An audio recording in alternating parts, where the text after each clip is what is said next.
Welcome everyone, for all those Brits watching. I hope you had a good long weekend. So it's the first day back for the UK. We're looking at the FTSE 100 here on a daily chart because we have Bank of England on Thursday. So the trend is still very much intact. With this dip on Friday, I think it was the 16th of April, and we've pushed up ever since. So we had a three-wave move off of this move back down into support.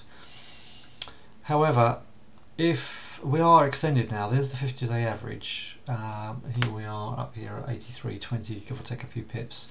RSI is showing overbought. Volume is still holding up. So we're coming up on volume, so that means the trend is still intact.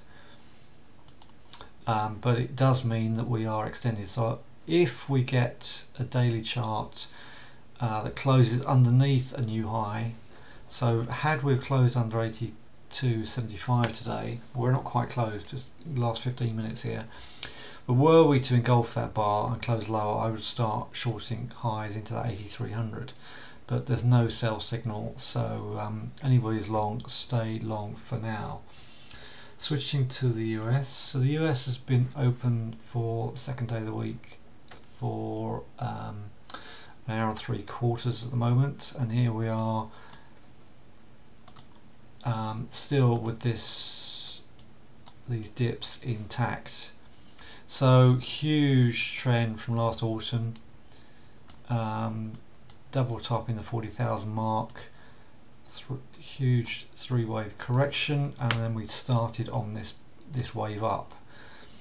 So if we stay above this 38,800, expect to see 39.3. So there's no reason to short at this moment. Let's get that clear. There is no sell signal. There's no reason to short. And if this dip stays intact and we keep coming up on higher volume, RSI has still got scope to come higher, so we look as if we could go back to 40,000 at this stage. If we subsequently close above 40,000, then watch out for 41 plus. So no reason to short at the moment. All pullbacks are buyable, especially if we see 38.5 this week. And then subsequently we could see these higher numbers. However, if we, like I said, if we come into the underside of this trend line, so there's the trend line coming up from, well, that's the 2024 trend line. So we broke down here very early, very end of April, sorry, very early April, and into mid-April we saw this dip.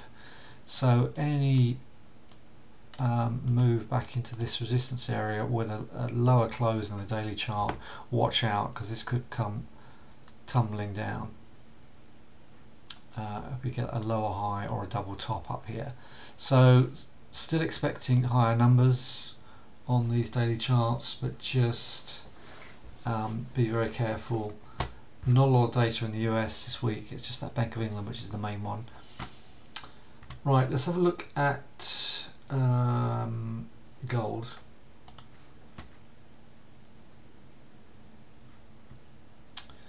So the target for gold, so we had this lovely pattern into the early part of the year, middle of February. We had a huge three-wave move up here. The 50-day average has almost tested. It's caught up. So if this gold dips back into this 22.75 area and holds, get another retest of that and it holds, I think we can then start to wave up. Close underneath that 22.75 and then we're going to see a deeper pullback on this one as well. But the trend is still intact. This week I would look around the 2300 for a buy at 2300. Any dip into 2280 would be a nice place to get along. 22.75 was the most recent new low, so you could put an order out there for another touch of that with a stop $10-15 plus away, to see if we can then come and attack these highs. So let me just have a look at where this is going. So if I look at the 24 move, yeah, you can see if 2260 area will be a retracement into that ambush zone. Yeah, so I should have pointed that out before I started talking about numbers on this one. So yeah, any touch of 2260 would put us back into the April support, early April support. In the meantime, we may not get there. I mean, we've got some higher closes here, so that may not be seen. But if we do see that, then I would buy and look for a retracement back to 2400, and then look to see if we can go up to 2550 plus. 2700 is up there. Right, let's look at silver.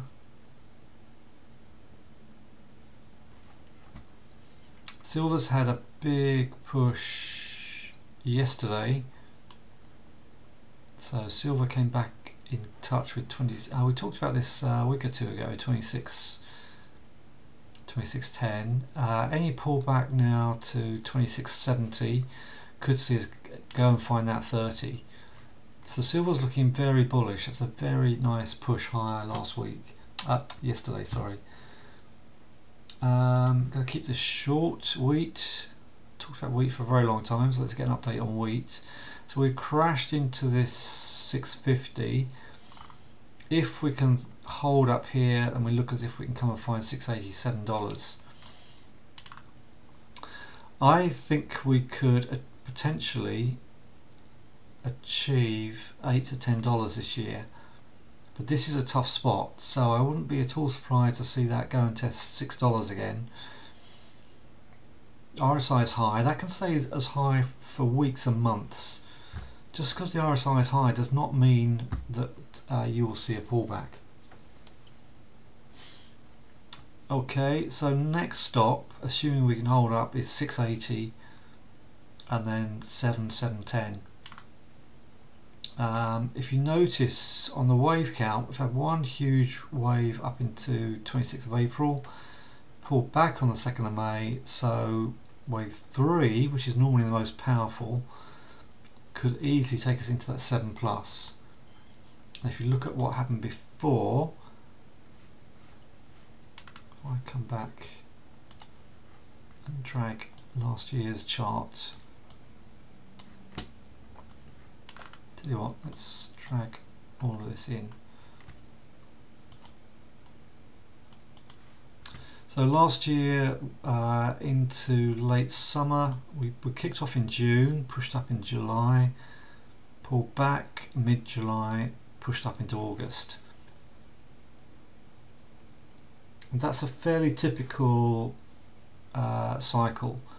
So if we could continue up into June, into next month, might pull back into mid to late June, and then push up into late summer, early autumn, into that $8 mark. Alright, that's what I'm hoping for.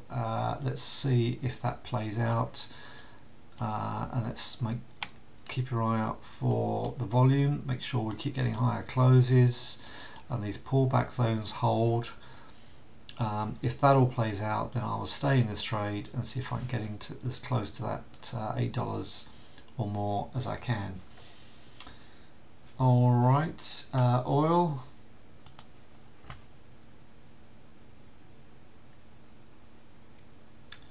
Keep thinking oil is going to do more on this. Right, we're definitely attempting to hold this area.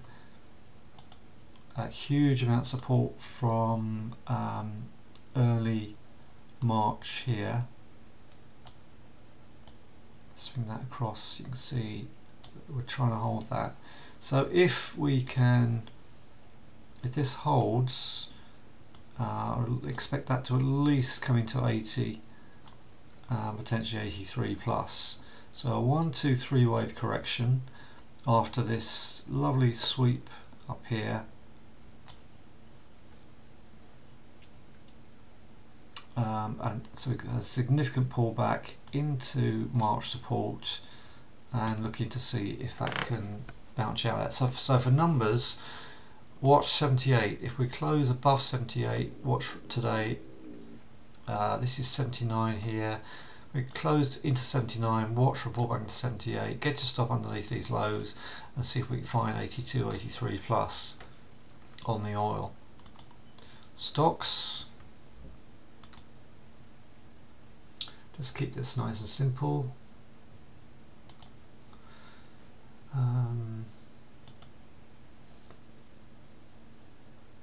Right, so Tullow's had a nice move into 38, 37, 38, and it's pulling right back. So we put a lower high in there. So we're down there at 35 at the moment. From the most recent high was 30, just under 38. If we close under here, you might want to take profits.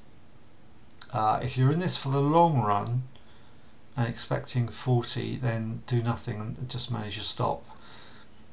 But this is a tough area up here, and this may be it, unless we can come back above 35 soon. Be careful. Pan-African has dipped into 23. Volume is alright. Again, 25.7 was the most recent high. If we can't get back above 25, this may be it. The 50-day average is catching up,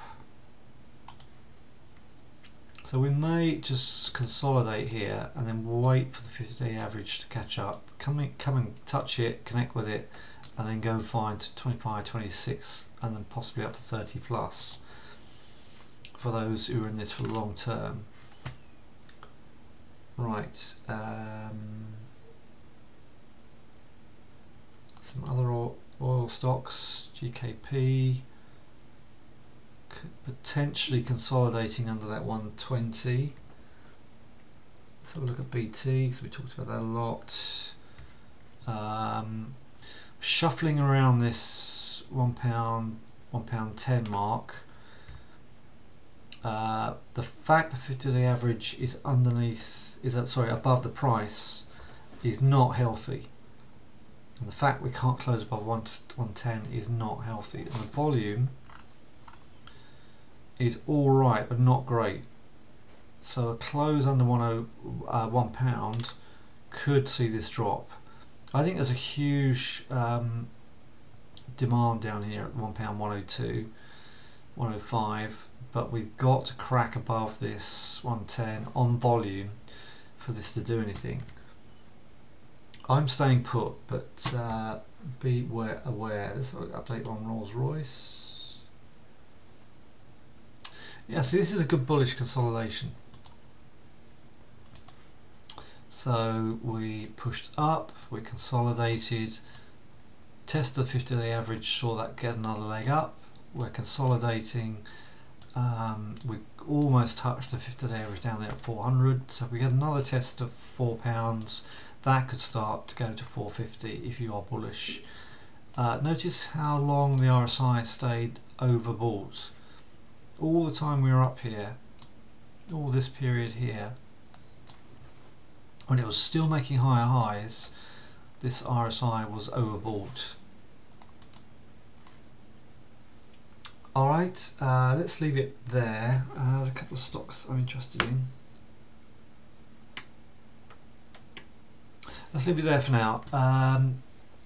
Watch out for volatility ahead of Bank of England. Stay in touch, let me know what you're trading in the Telegram room. If you're not in the Telegram room, contact me and I will drop you in it. Thank you very much. Bye.